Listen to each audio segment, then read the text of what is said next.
Hello Chelsea fans! Yesterday gave us plenty to talk about, from Xabi Alonso's surprise lineup to Chelsea's more direct attacking style of football, some impressive individual performances, and the divided reaction for Enzo Fernandez. There was a lot happening on and off the field. So today let me break down the lineup, the performance, the player ratings, and the Enzo Fernandez situation. So let's get into it. Welcome back to Blue Nation TV. This is Derek here. I hope you loved the game yesterday. It was late night for me. And as a working individual, it always is difficult to get up early morning and go back to work. But I love Chelsea. I love the fans of Chelsea Football Club. And I love the people who are watching me. So don't forget to hit the like button, the subscribe button if you're new here. You know the drill. Subscribe, like, share, comment. Do everything possible to get me famous. Let the algorithm do its work. And let me reach out to more Chelsea fans. This is not about me. This is about you. So yes, let's talk about the lineup. The lineup we expected versus the lineup Xabi Alonso gave us. In the match preview, I predicted Xabi Alonso would go for 3-4-2-1 formation. Not the one, basically the 3-3-4-3 formation. I expected the back three to be Levi Colwill, Maxence Lacroix, and Reece James. In the midfield, I was pretty confident that it would be Enzo Fernandez and our boy Moi Caicedo.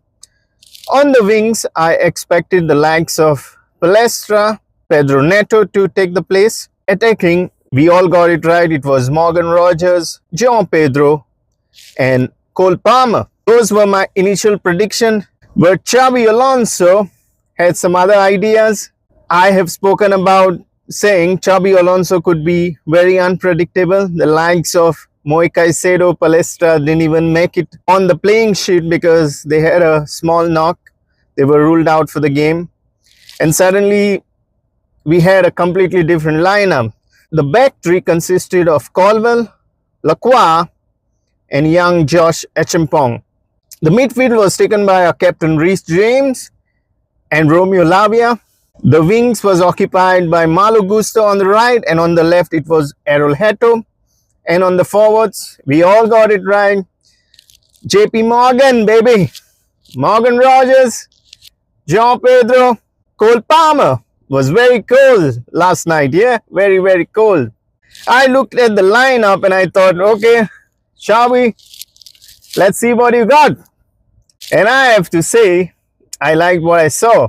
The biggest thing that stood out for me was how Chelsea played. More direct, more fluid, more vertical, and we weren't constantly passing sideways. Left, right, back, recycle, start again. No, this wasn't the case.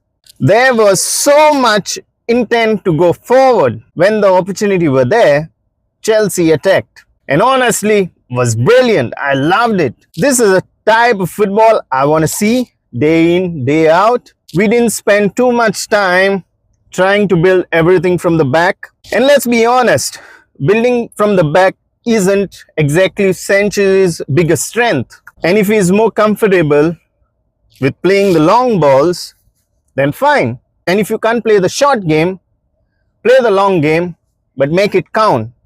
And yesterday, Chelsea exactly did it. Play the long game and make it count. So let's talk about the back three. Let's start with the defense. Josh Achimpong was okay. Nervy start because, manager like Xabi Alonso puts his trust on you to start the first Premier League game with Chelsea in the new season. If I'm young, I would be pretty nervous. But Josh Achimpong was pretty solid, pretty decent. Nothing spectacular, but decent performance. A lot of times he did savers from the Fulham defense, but brilliant overall. Let's talk about Levi Colwill. I really expected more from Levi Colwill, especially when manager like Xabi Alonso is putting a lot of trust in you. You need to show him why.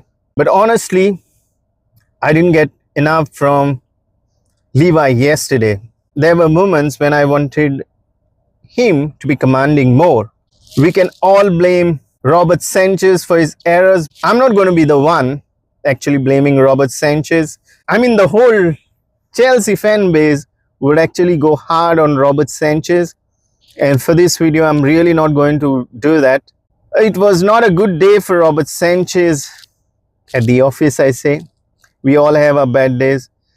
And I know beginning of the new season, for an experienced goalkeeper like Robert Sanchez, he shouldn't be having one.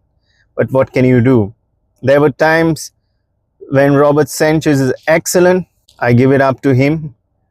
But yesterday wasn't one of his best days. I did expect a lot from Levi Colwill, especially with the early yellow card. He was lucky enough not to get the red one. If it was anywhere close to the goalkeeper, it would have been straight red. So Levi Colwill, I expect more from you. Come back prepared for the next game. Let's talk about Maxence Lacroix. My goodness, what a performance.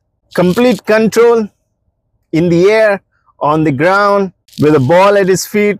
And then he gave us an assist, cut back, left the defenders in the soup, passed it on. Morgan Rogers' goal. Brilliant, absolutely brilliant. I always keep asking myself, where has this guy been? He looked composed, he looked confident, and he was comfortable. The only real duel I remember him losing was with Josh King. But let's give credit to Josh King. He was amazing yesterday. He had an excellent game for Fulham. But overall, Lacroix was outstanding. And for me, he was the man of the match. Let's move on to the midfield. Romeo Lavia played about 60 minutes. He was already on an yellow card. So I didn't expect him to take many risks after that. And honestly, he was decent. He did his job. Solid performance overall. Rich James, our captain, was also okay.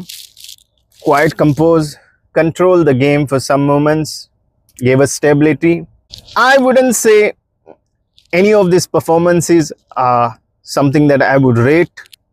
Like saying these are gold stars. No, nothing like that. They did their jobs. But neither completely dominated the game. What do you expect when Rich James and Romeo Lavia in the midfield? The pairing is something completely new, which we haven't seen for a long time. I didn't expect much from the game.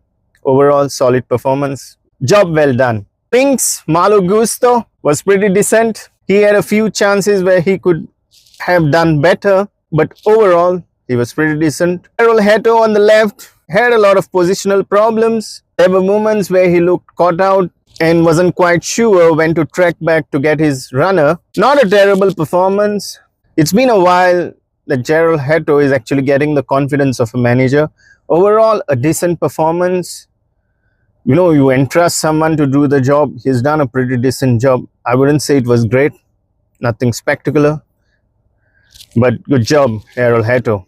Now let's talk about the front three. This is where Chelsea were unstoppable. This is where the fun begins. JP Morgan. Somebody said JP Morgan, so let me take it. Morgan Rogers, João Pedro, Cole Palmer, JP Morgan. And Chelsea fans, we saw some quality. João Pedro showed us why he's number 9. 30 seconds, that's all it took. Boom, goal.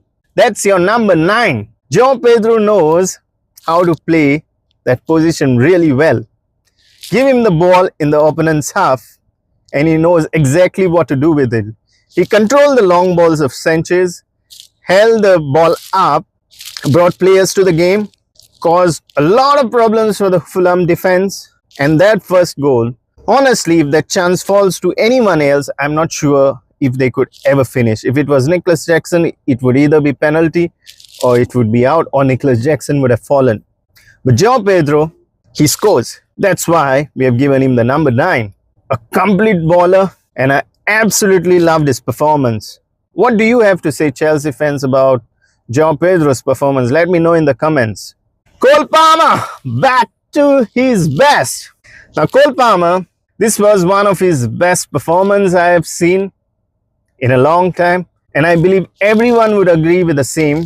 He wasn't at his finest best in the previous game, had a groin injury, didn't look best, looked completely off, completely disappointed. I understand a lot of managerial changes, the atmosphere wasn't right, but this performance, he looked sharp, he looked more confident, he looked dangerous with his twists and turns, nobody could read him. He looked like the Cole Palmer, what we always want to see. Excellent, absolutely excellent. Man, Cole Palmer was on fire, but at the same time, he was cold, baby. He was cold. Brilliant, brilliant. Now let's talk about Morgan Rogers. He didn't disappoint either. You expect your £107 million player to actually put up a show.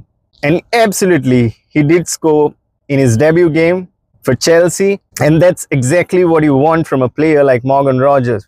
Brilliant performance. I only expect him to get much more better. In the previous season, we have seen Garnacho play that role, but every time Garnacho didn't look really strong in that position, Morgan Rogers can actually take on players.